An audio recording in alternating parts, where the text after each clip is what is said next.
ಮಾಜಿ ಸಚಿವರು ಶಾಸಕರಂತ ರಾಜಣ್ಣವ್ರು ಬಂದಿರೋರನ್ನ ಮಾತಾಡ್ತೀವಿ ಸರ್. ಇವತ್ತು ಯತೀಂದ್ರ ಸಿದ್ದರಾಮಯ್ಯ ಅವರು ಮತ್ತೊಂದು ಹೇಳಿಕೆ ಕೊಟ್ಟಿದ್ದಾರೆ. ಸಿದ್ದರಾಮಯ್ಯನವರೇ 5 ವರ್ಷ ಮುಖ್ಯಮಂತ್ರಿಯಾಗಿ ಮುಂದುವರಿತಾರೆ ಅಂತ ಹೇಳಿ.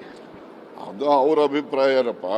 ಅವ್ರ ಅಭಿಪ್ರಾಯ ಹೇಳಿದ್ದಾರೆ. ಈ ಪ್ರಜಾಪ್ರಭುತ್ವದಲ್ಲಿ ಯಾರು ಬೇಕಾದ್ರೂ ಅವ್ರ ಅಭಿಪ್ರಾಯ ವ್ಯಕ್ತಪಡಿಸ್ಬೋದು.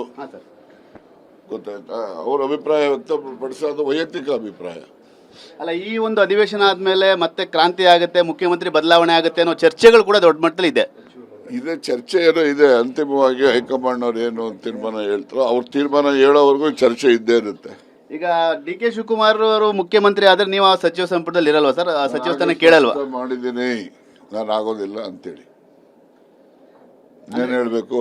ಅಲ್ಲ ಅಂದ್ರೆ ಏನೋ ಕ್ರಾಂತಿ ಇದೆಯಾ, ಸಿದ್ದರಾಮಯ್ಯನವರೇ ಮುಂದುವರಿತಾರೆ ಸರ್? ನೀವು ಕೂಡ ಹೈಕಮಾಂಡ್ ಮಟ್ಟದಲ್ಲಿ ಯಾವ್ದು ನೋಡಿ, ರಾಷ್ಟ್ರೀಯ ಪಕ್ಷದಲ್ಲಿ ಯಾವಾಗಲೂ ಕೂಡ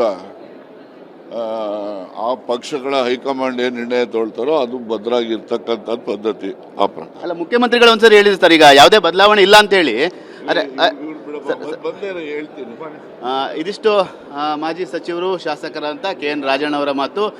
ಮುಖ್ಯಮಂತ್ರಿಗಳ ಬದಲಾವಣೆ ವಿಚಾರ ಹೈಕಮಾಂಡ್ಗೆ ಬಿಟ್ಟಿದ್ದು. ಆದರೆ ಡಿ ಕೆ ಶಿವಕುಮಾರ್ ಅವರೇನೋ ಮುಖ್ಯಮಂತ್ರಿ ಆದರೆ ನಾನು ಸಚಿವ ಸಂಪುಟದಲ್ಲಿ ಇರಲ್ಲ ಅನ್ನೋ ಮಾತನ್ನು ಕೂಡ ಸ್ಪಷ್ಟಪಡಿಸ್ತಾ ಇರುವಂತು.